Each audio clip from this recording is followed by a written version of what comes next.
law side of it is legislatures have to rewrite the law, but then you gotta convince them to rewrite the law. If they don't rewrite the law the way you want, then you gotta vote them out, but it's hard to vote incumbents out in Texas. So we've got the, Convince the public that this is a problem we can fix and this is the way to fix it. so we've got the legislative challenges. What else are there?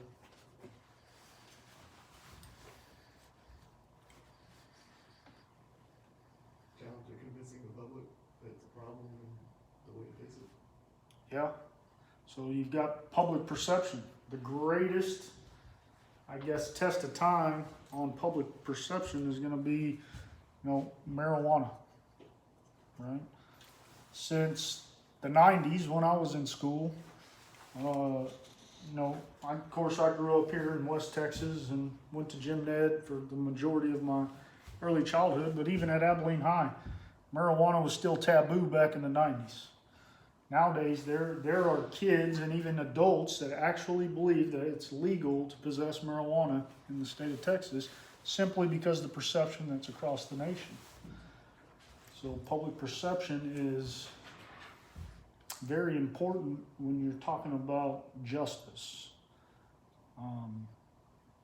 There are a lot of things that are still illegal according to statute that we cannot enforce. Take burning a flag, for example. It's still illegal in the state of Texas to burn a flag. Can I arrest someone for burning a flag? No.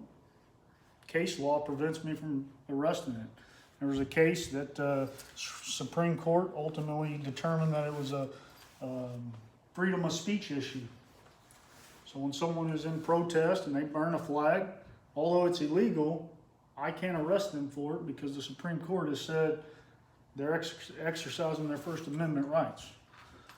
So Texas, pretty much, in my opinion, giving the finger to the Supreme Court, says we're still going to keep it on the books as being illegal just out of spite.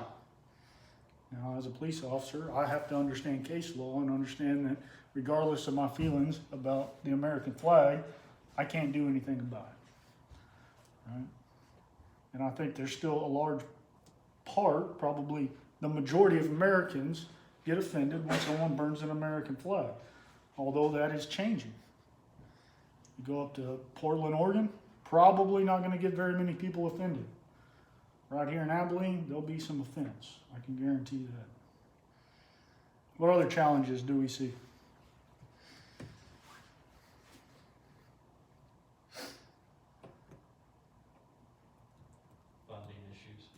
Funding issues, that's a big one. Because of the way that our system is broken down in so many parts, from the federal level all the way down to the local government level, everything is splintered out. So you've got funding issues. Who funds these programs? Is it the government's right to enter into your personal life and dictate how you raise your kids or dictate what you do as a parent? And that's where nonprofits have stepped in to kind of bridge that gap between the government and the services that are actually needed. And so lots of people choose to work for nonprofits knowing they're never going to become billionaires, but they're going to make a difference through what they can offer in terms of services. What else?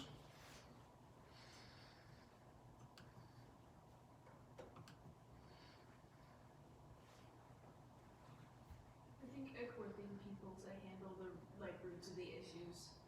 So I think it's changing and there's reform and stuff happening, but training officers, especially in areas of mental health issues, if they go on calls, they're not necessarily, that's just one example, but even just with youth, there are so many underlying issues that if you're not trained and equipped to recognize what those issues are, it's harder to properly handle situations.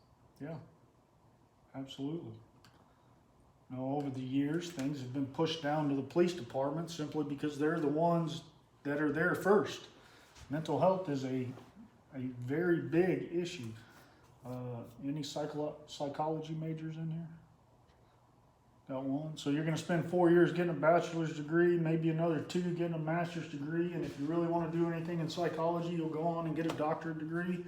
And so 6, 8, 9 years of education in order to really understand psychology. And you're going to ask a police officer who doesn't even need a bachelor's degree to understand the psychological issues of society and address them on the spot. That's a big challenge, and it's one we're going to be answering quite a bit in the next couple of years.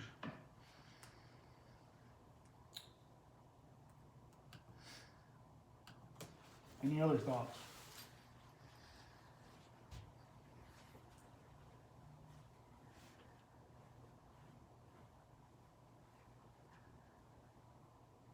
If you don't get anything else out of this class, I hope you're slowly starting to learn the need to critically think through these issues.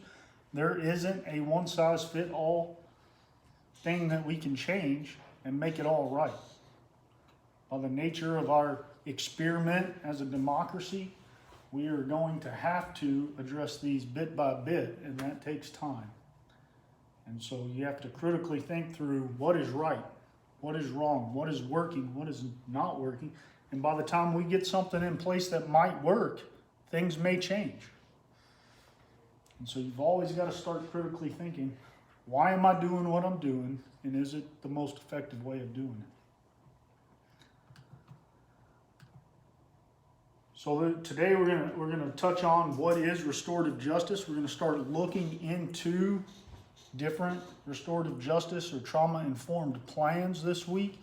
And this will probably be the most important week for your final project, that paper, because you're going to have to apply a restorative justice idea to whatever case that you've researched and chosen to write about. And so grasping these concepts is crucial to that, because that's what I'm going to look at most whenever I'm grading your papers at the end of the semester. Is are you thinking outside the traditional justice system of, this kid has committed a crime, he has to go and be arrested, and maybe he'll change his ways and maybe he's not. What other avenues can we do to address the root problems causing juvenile delinquency and apply those? So the first question we have to ask is, what is accountability?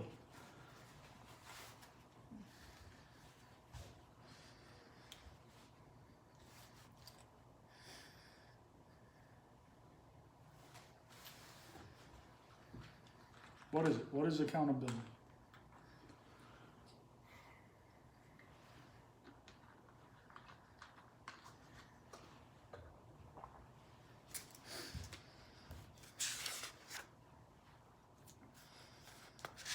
Answering for what you've done. Answering for what you do, accepting responsibility. What else?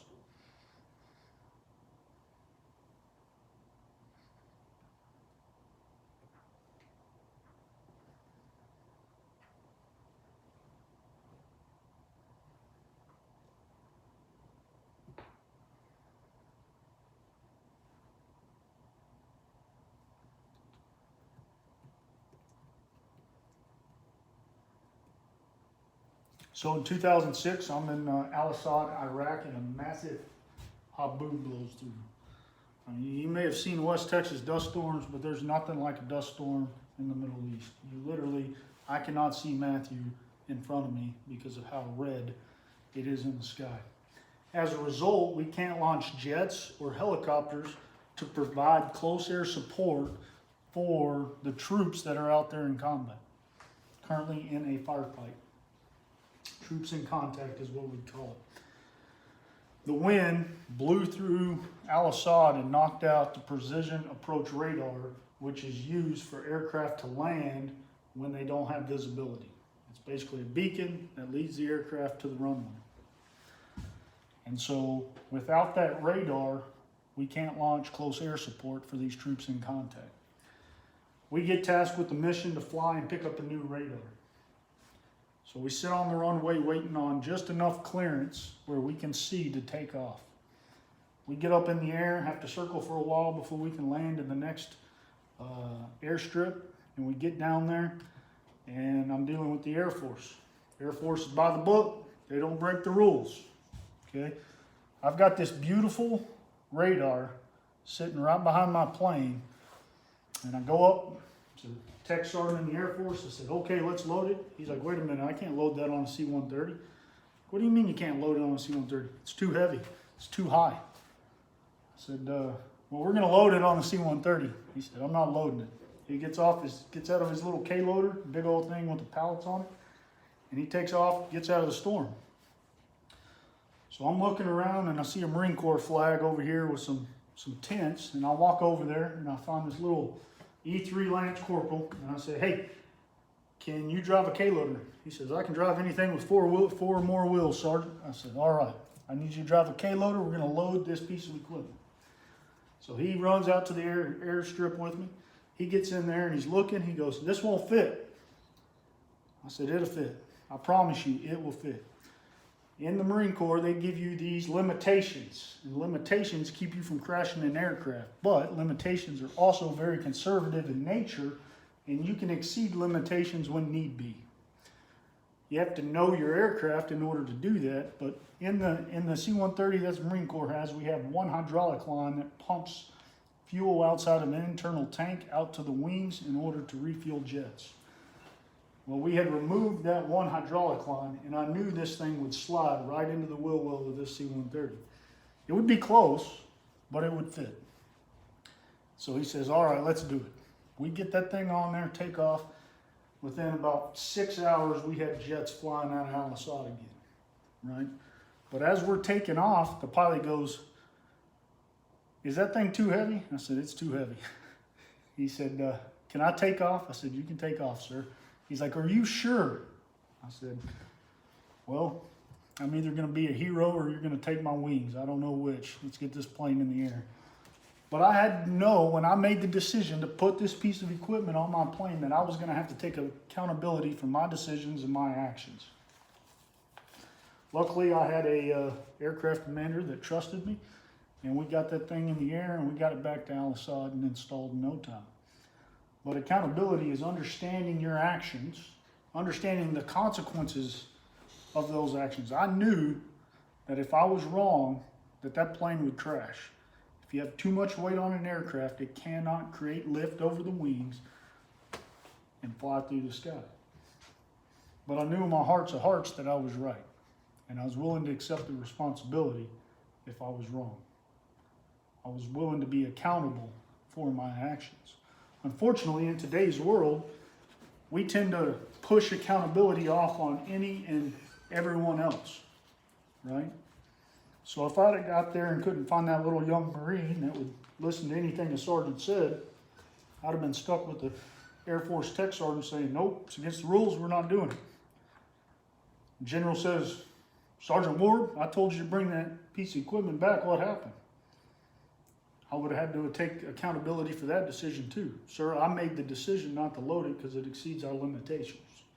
And that would have put the entire flight crew at risk. You need a C-17, something bigger. Instead, in today's world, we would typically look at the general and say, Air Force wouldn't load it, it's their fault, sir. Right? That's not taking accountability. That's pushing accountability off to someone else. And unfortunately, in the juvenile system, that happens quite often.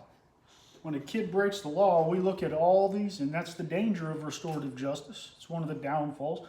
We look at all the issues that cause this kid to commit a crime. We say, well, it's not his fault. It's because he was abused. It's not his fault. It's his parents. Now, while those may correlate to the incident in question, at the end of the day, people know right from wrong. Just you can ask anybody. I can ask my 5-year-old, 6-year-old, is it right to steal someone else's candy? And he's going to tell me no. It's not right to steal someone else's candy. He knows what's right and what's wrong. At the base level, the kids that are committing crimes know what they're doing is illegal, and they know that it is wrong. So that issue has to be addressed, and it has to be addressed through accountability. Unfortunately, restorative justice gets the bad rap of thinking that it doesn't hold kids accountable. And the reason for that is because restorative justice is often seen subverting accountability or pushing accountability off on all these little things that we've discussed. And they often do that by using feel-good tactics, you know. In Oshroom, he says, we're going to address accountability through respect and kindness. Well, those aren't very good words to describe justice, right? Kindness and respect, right? When I say I'm going to treat you with kindness and respect, that puts a soft approach to justice. But we can't look at it like that. Kindness and respect goes way farther than any harsh words or treatment that you can bestow upon someone. I've seen in my 8 years of juvenile investigations that if I go in there and I'm acting all hard and I'm disrespecting this kid because he's violated the law and ticked me off, I'm going to get nowhere. Why is that?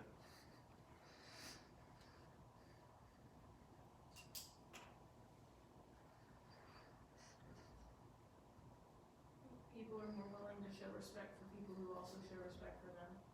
Absolutely. It goes farther. I've said it 100 times this semester. If you're going to become a law enforcement officer, you have to be a thinking individual. You have to learn to critically think through these. There's a perception, especially on the street level, well, I'll show respect when respect's given to me, right? Well, if neither one of us are showing respect because it hasn't been granted to us, you're at a standstill. You're at a crossroads, right? And so you will never respect each other under that premise. Well, I don't have to give you respect because you've never shown me respect. And then, well, I don't show you respect because you've never shown me respect. So we're at zeros here. There's no solution to this problem.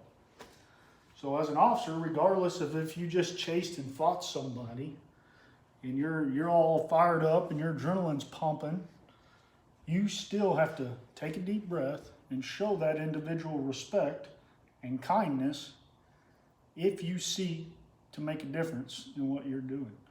And that's the same in social work, that's the same in any job that you choose. When I teach my academy class, I do juvenile issues at the end of the class, and I talk about the things that are influencing juvenile crime. And one of the things that I point out is every interaction that you have as a police officer will and can affect your next interaction. So if I pull Matthew over for speeding, it's terrible sitting on the front row. And I walk up to him and I just start berating him for speeding and being reckless. And his 3-year-old son's back there watching me berate his dad for speeding. What does that 3-year-old start to perceive the cops as? Terrible people. Right? And so now when that 3-year-old interacts with the cop when he's 9, 10, 11, 12 years old, he's going to remember cops are buttholes. Dad was just going a little over the speed limit and texted Mom, I'll be home soon. And he crossed the line and that cop just chewed him out for no reason. Right? It can and it will affect your future contacts. Perfect example of this is this summer, well, it was last spring. I had a 13-year-old young lady run away. I tracked her down through InstaChat and Snapgram, and she ended up being with a 22-year-old corrections officer farther west. When I brought her in and throughout the investigation, I learned that she kind of catfished him. Right? She's like, I'm 19 years old, I'm working at Chili's, come on by and pick me up. Here's some nasty pictures and all that. So he's 22 years old thinking, hey, I got a 19-year-old girl who wants to hook up. Drives to Abilene, and I can guarantee you talk to this girl more than 5 minutes. She doesn't look 13, but you talk to her, she's 13 years old. Any reasonable person can tell that she is very immature. Instead of berating her for her actions, because at the end of the day, she is the victim of a sexual assault, instead of berating her, you show her some respect. And out of all the officers that she has ever dealt with, First time I talked to her, she's like, I'm not talking to you. I don't talk to the cops. They're all POSs. I said, well, what do you want? She says, what do you mean what I want? I said, anything in the world, what do you want? She said, I'd like a Blizzard from Dairy Queen. I said, I'll be right back. I drive over to Dairy Queen, I get her a Blizzard, bring it back, and this girl will talk to me for hours because I got her a Blizzard from Dairy Queen. Last week, I drove 10 hours just to talk to her while she's in a treatment facility about a case, and we talked for almost 2 hours. All because of kindness. Right? She won't talk to any other cop. They've tried. She's just very vague and won't give any details. But I can ask her anything and she'll give me the truth. All right? The breakdown between traditional justice and restorative justice really occurs in the follow-through. We touched on it in the challenges in the breakdown. Several years ago, restorative justice became a thing in schools. They tried it right here in AISD. And basically, when two students would have an altercation where they would fight, they'd bring them into the principal's office, set them down, and let them talk it out. Of course, their whole goal is to get these kids back in class as quickly as possible. So fruitful conversation really wasn't had.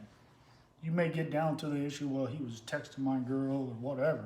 But they never really addressed the core issue as to why one student or the other was acting out violently. Why are they deciding to fight? And there certainly wasn't any follow-up. Okay, we're going to meet next week again. We're going to see if you guys still have issues. We're sure to see what's actually going on in your lives that's causing conflict with your peers. Right? None of this was ever followed through with. And part of that is just because of the breakdown of who is responsible. And even when you identify someone who is responsible for that follow-up, who's funding that? Where does the funding come for a social worker inside of a school? Where does funding come from a restorative justice expert to come in and train the teachers? Right? Would you rather buy new science books or pay a $70,000 a year salary for someone to come in and really manage our conflict? And at the end of the day, most of the time, this is very low on the priority scale. Restorative justice requires a much deeper level investigation and investment than what can be accomplished in a single meeting or even perhaps 2 or 3 meetings. It's not a one and done program, but a program which requires ongoing services. If you look at a lot of the kids that are running around past midnight, you ask the question, where's mom and dad? There's a family that was living in one of the HUD facilities here in town, Housing of Urban Development, and oftentimes we'd find their kids sleeping out on the porch. We're thinking, this is odd. So we'd go wake up the kids, say, hey, where's mom and dad? And they're young, like 12, 13 years old. Mom's still at work. She hadn't come home yet. Where's dad? Prison. Okay, so mom's doing everything she can. She's already got discounted rent, right? She's doing everything she can just to provide for her family. And at the end of the day, when the kids come home from school, the door's still locked, so they're running amok until mom gets home at 1:30, 2 o'clock in the morning and opens the door for them. Is that a CPS issue? Is that a social work issue? You start trying to crisscross all these government bureaucracies, and you notice that basically like dam to a water or water to a dam, everything gets put on hold.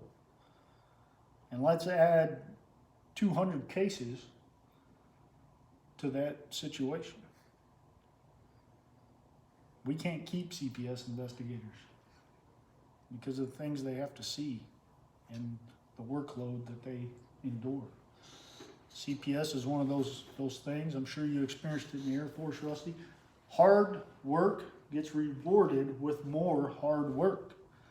So if you're on top of your cases, all that means is you're getting more cases.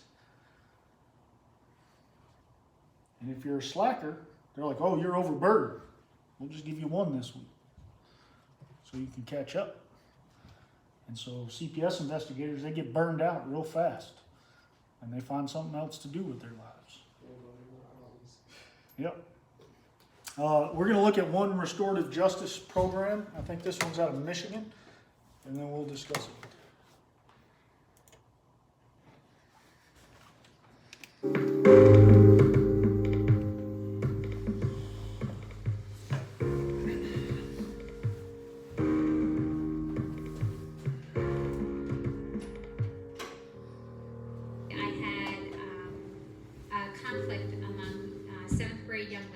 Everything I tried to do traditionally, meet with kids and their parents. I tried all sorts of things to separate kids.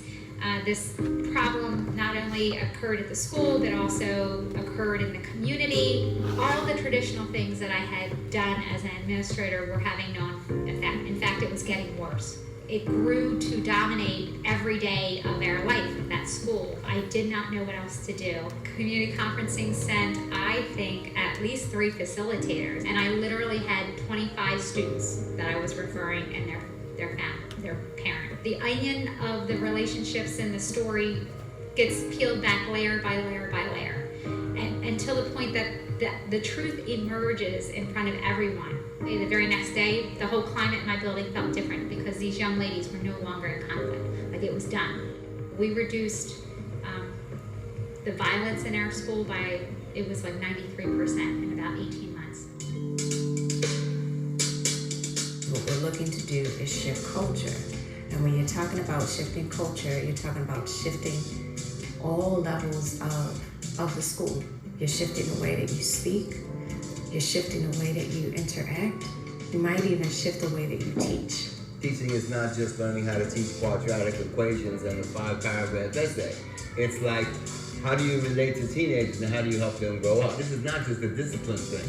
It's the kids. It's like, how do we change all the social relations of everyone in the school so that everyone treats each other with respect? RJ comes from indigenous values and practices. That's one of the reasons why it's so different than what we're used to in society. Some people start with really difficult situations. There's a big bad fight, or there's been some kind of crisis that involves a lot of people. Other people have taken a more systematic approach where they start with the elementary school or they start with the middle school. We had a teacher study group. We had 2 people who had dedicated time in their day to do the coordinating. We had trainings for parents. We had trainings for students. So it wasn't really until we had all those different pieces that I feel like there was any major shift. I've got 25 schools, and 18 of them are high suspension schools. And then 7 of them have been doing restorative justice on their own. But those schools, they're like my mentor schools. When we first started, it was with schools that sort of had some people that had been trained, and then maybe the principal had been trained. They kind of wanted to do it, and we slowly kind of brought it in organically. But then all of a sudden we got this influx of money, and we were able to hire people and place them at sites. And there are some schools that got RJ people, RJ facilitators, that there was really not much buy-in at all or none. And the principal maybe didn't know what it was, and so that makes it very difficult. Restorative practices is built upon the idea that people choose to do them. And if you take that to scale in a school, how do you get, all of the teachers and all of the staff and all of the family members and all of the students to choose to want to do this? I think it's perfectly legitimate to require staff, for instance, to go to some introductory workshops about restorative justice so that they can then have enough information to choose. What I have come to do, because I do introductory workshops to large groups of people, is to ask for the gymnasium and enough chairs for everybody who comes to the workshop. I give a basic explanation of what a circle process is and how a talking piece works. They get a script then that gives them an opening and a closing, and takes them through an introductory round and a storytelling round and addressing issues round and a making plans, coming to unity round, and then a closing. And then I have people count off, and they go off to their circles of 8. We work with the early adopters first. The people who resonate with it, who want to do it, we train them, we support them, and then we'll build relationships with the rest. You don't do it in any school where the principal is not bought in. Because you'll be wasting your time and money. We try to get the admin on board, and I mean, there's still principals in this district that have not been trained in restorative justice. The ones that have been and that are there consistently at the site for more than a couple of years, that's where the schools do well. What teachers and many people hear at first is restorative practices means that we're not disciplining students. To have restorative practices work, you can't just be entirely permissive. If you're true to restoration, that doesn't mean that you don't have a consequence, but that the nature of the consequence changes. I had a young lady who she graffitied the dentist office across the street from the school. I facilitate a restorative conversation between her and the dentist. The student has to own what she did. He gets a chance to actually see who the culprit is and see that this is a teenage kid. And I would say to the student, so we've restored, and I use those words, so we've restored our relationship with the dentist, right? How do you make this right? And so she came up with I guess I need to get rid of the graffiti. I said, that sounds about right to me. I think that just having that balance between traditional and restorative is important too, especially when you're talking about teachers feeling supported. When you first start RJ, it's confusing, it's dissonant. Some kids are getting restorative, some are getting non-restorative. Some teachers are doing circles, other teachers aren't doing circles. People are like, what's happening? Wait, are we doing restorative justice or are we not? And it's like, well, actually, you're doing both right now because you're just starting and that's where you're at.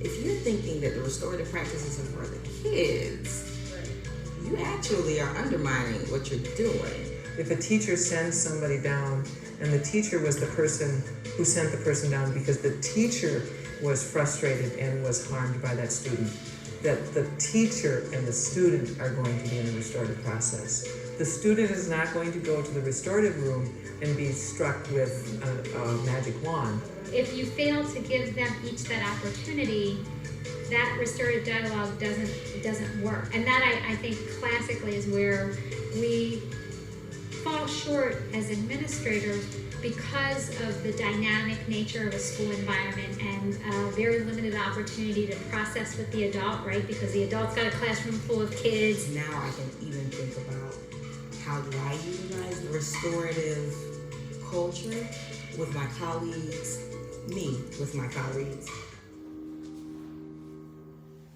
It was very hard to get things started, especially when we had everyone was full-time teaching. A lot of people were teaching fellows. To get people there, to have a teacher study group, to talk about restorative practices, to vote in through our union a position that was part-time coordinating, to familiarize the staff and the young people with the principles of restorative justice and to try to get anything done. I mean, it was years. I think if the school is fully on board and ready to go, I think you can do a massive amount of work in 3 years, and especially if a principal is really down to do this. But most schools take 2 years to even realize what restorative justice is. I think sometimes we rush so much in education because you can't force people to be restorative. It's something that they have to come to, and it's something that they also have to practice. Just being able to look at what you're doing, admit what's not working, and then shift. It's really simple, but for some reason, sometimes it's hard. It's like when you have a fallow field and nothing has been growing on it but weeds for a while. You have to do a lot of work to slowly bring that soil back. You just can't go in and plow it and then hope that you're going to make a really strong micro culture in the soil. Some people are already on board because they're already there. They already have that restorative mindset. Other people don't have that particular mindset. The approach to quote-unquote discipline is completely different. And so folks need time to adjust. And some never will. And that's okay too. In some schools, some people have just had to find other placements. It's such a big thing to move a school from what education has been doing for the past 150 years to where we're trying to get. This means I have to embrace a whole philosophy and a way of being. It's not just like a thing I can do. It's not just something that the RJ person does. Yeah. Sure, restorative practices is a technique, But if you implement it as a technique, it won't have sustaining power. Teachers who were resistant would, of course, push back with I'm losing instructional time. And I said, are you really? Because what happens? There's a conflict in the cafeteria that rolls down the hall, it rolls into your classroom, then you end up spending 20 minutes trying to get the kids settled down and focused. You didn't have that instructional time anyway. It's really the teachers that have to believe that we can change. Because sometimes teachers will say, oh, restorative practices, that's going to be gone in however long. The thing that I find the hardest is working with the principals. Because some, they have so much academic pressure, and even that it's like they can't put enough time and energy and redo their structure unless you get through to them that if you want your academics to take off, get a nice social emotional basis here so everyone feels calm, so the school is safe. The whole idea is you spend a bunch of years, you put those systems in place, and then no matter who's there, the systems are there. And then it's not personality dependent. But what a lot of people didn't realize, and what it took me an experiences to realize, is that when a new principal comes in, they bring in new systems. In less than 8 years, I had 4 different principals and 9 different assistant principals. When you have a school full of 22-year-old teachers who are not from the place that we're teaching, we had constant turnover.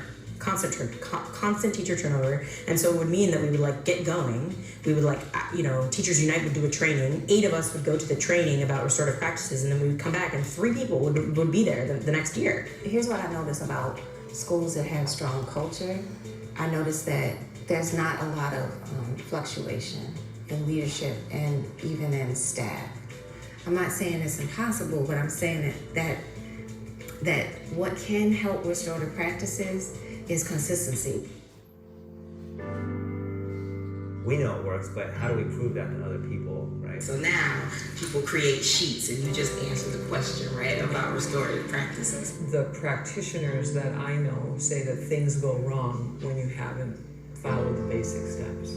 Teachers saying, I had a sort of conversation with them and they just meant, I tried to talk to them, They actually doing those community building practices in the classroom on a regular basis like you all agreed to. Those are very important things to measure before you ever measure whether or not your suspensions have gone up or down or sideways, because lots of things affect the behavior of students. There were times I felt pressure from my higher administration to kind of, well, if this is what you say you want your teachers to do, then you have to force them to do it, or that sort of compliance. And I held to my belief, which was this is ultimately about changing the way we engage students. This is not about a compliance factor. That will destroy this. It isn't, in most cases, there isn't really anything to restore. When were schools good? Schools have always been oppressive. The way that they've never served everyone. 15% of our demographic is represented by African American children. However, they represent about 35% of the suspensions at that level. Some communities in the United States have deep distrust of all kinds of institutions, including school. And changing that relationship is not going to happen just because you instituted restorative practices for a year. There's the cultural after effects of slavery that we've never dealt with in our country, in terms of healing and reconciliation. We all are traumatized in our and not functioning well. It's about using some of these practices and protocols to shift power, to listen to new voices, or to listen to voices that in dominant society are being silenced or marginalized. This approach, I think, because it is about our common humanity, gives us some of the ability to recognize that and to know that it's going to take time for me to be able to build that bridge back, so that a person who in their family has that legacy can walk into a school and feel like it's pretty comfortable. Equity and trauma-informed practices must be the lenses we do everything through. And that's from the top down.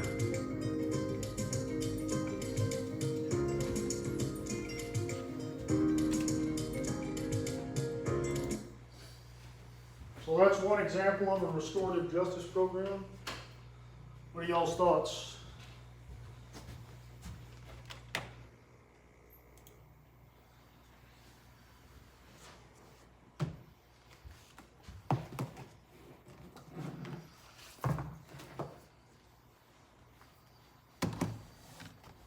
You watch that whole thing, you don't have any thoughts.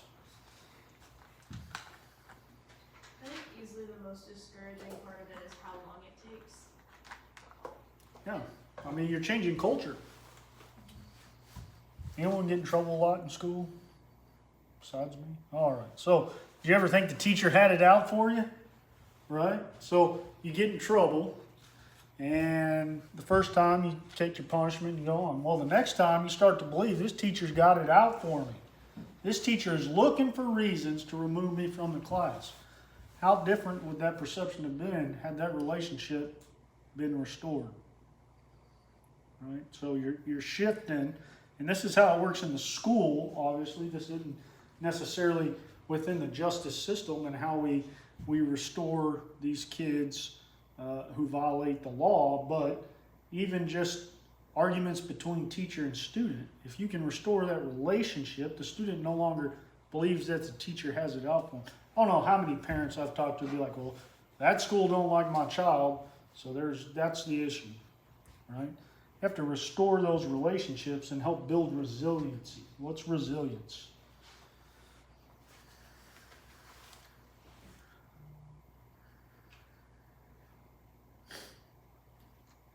What does it mean to be resilient?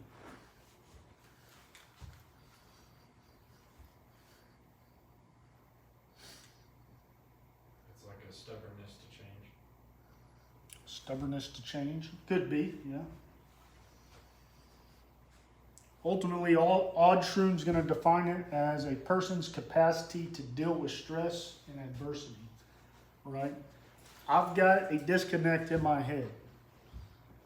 I acknowledge this disconnect. There is absolutely nothing you can set before me that I cannot overcome.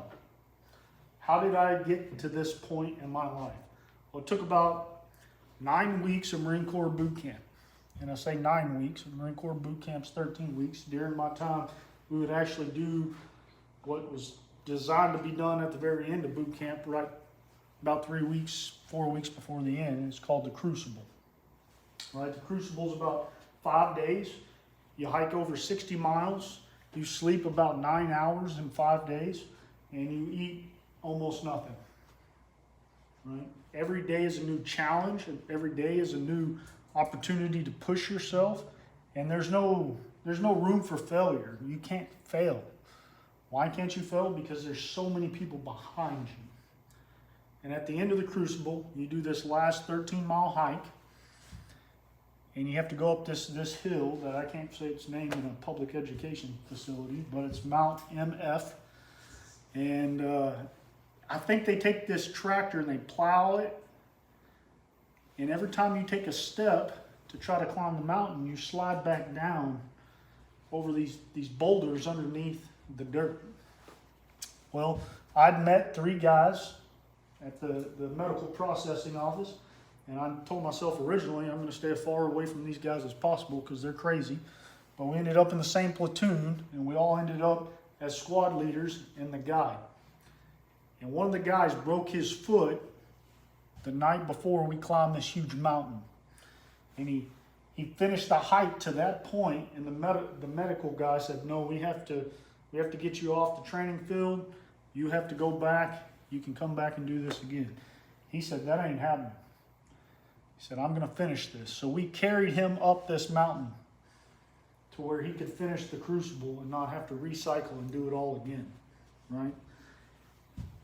And from that day on, there was absolutely nothing on this planet that could be set before me that I could not figure out how to cope with. I could not figure out how to overcome, right? It broke my brain. That's what we have to build into people, a resilience and an ability to deal with stress, an ability to deal with the things going on in their lives in a productive manner, and not by coping in a way that's detrimental to themselves or society. And in order to do that, you have to build those relationships. You have to have those conversations. You have to have that level of accountability. Does that make sense? What other thoughts did you have on that program? Takes a long time to see results.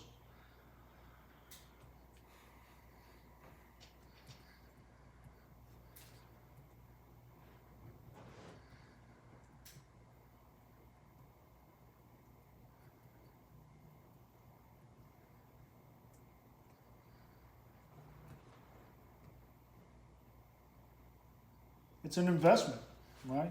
They talked about how different teachers wouldn't buy into it. And so you kind of had this innate conflict between the disparity on how situations were handled. And even someone would be like, well, I tried to have that conversation and they blew me off, right? Well, there was no investment into the idea that we could change the way that we're dealing with these children. We can address these issues. We can help them build resilience. We can show them different ways to cope with the things that they're dealing with. Because at the end of the day, once they reach a certain age, they're going to look for ways to disconnect from their pain. They're going to drink alcohol. Took me a long time to figure out that your problem still exists the next day, only with a headache. Right? So now you got your problems and you got this migraine that won't go away. Or they're going to go to drugs. And when you get to the point where you have to have these drugs to cope, but you don't have a job because you got high, how do you buy these drugs? You steal stuff. Kids learn this very quickly. And unfortunately, adults know that kids don't get as punished like they do, so they'll use kids to do this for them. Right?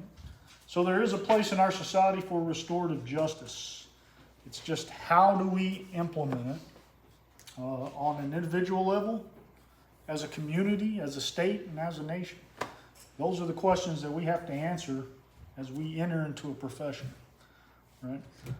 Also this week in the family code, you're going to start looking at some more probationary practices. You're going to look at detention hearings. Detention hearings are a unique thing to children.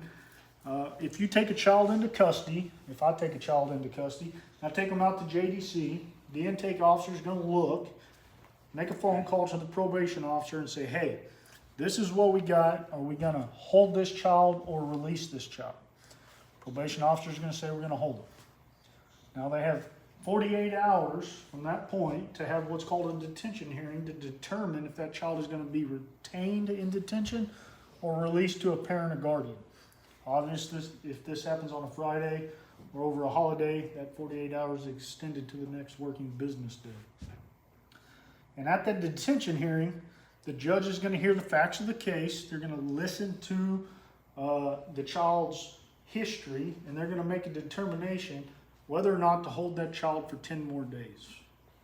If they make a determination to hold that child for 10 more days, then there'll be another detention hearing every 10 days. Now that detention hearing can be waived by the juvenile, but for the most part, they just continue having these hearings. And what the judge is looking for, whether or not to release the child or not, is the child likely to abscond or run from the jurisdiction of the case? Are they going to flee to another jurisdiction? Does the child have suitable supervision, care, or protection? If it's not provided by the parent or guardian, is there someone else who can provide for that adequate supervision? Does the child have a parent? And is that parent able to return the child to the court when required? How dangerous is the child? Is he a threat to the safety of public if he's released? And have they previously been found to be delinquent in other cases and likely to reoffend? So the judge looks at this, they look at this criteria and they determine whether or not to hold that child for another 10 days. If the child testifies in a detention hearing anything the child says there cannot be used against them, and their offense can be used against them in their trial or sentencing for the offense that they're being held on.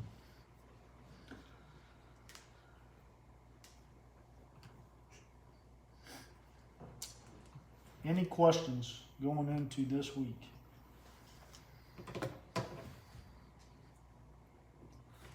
Comments, concerns? Take a look at your midterms if you have any questions about that. Either email me or text me, let me know, and I'll take a look at it. I'm fair and balanced, so I don't count off for misspellings. That's one thing. I got a couple emails saying, "Hey, I put the right answer, but it counted it wrong."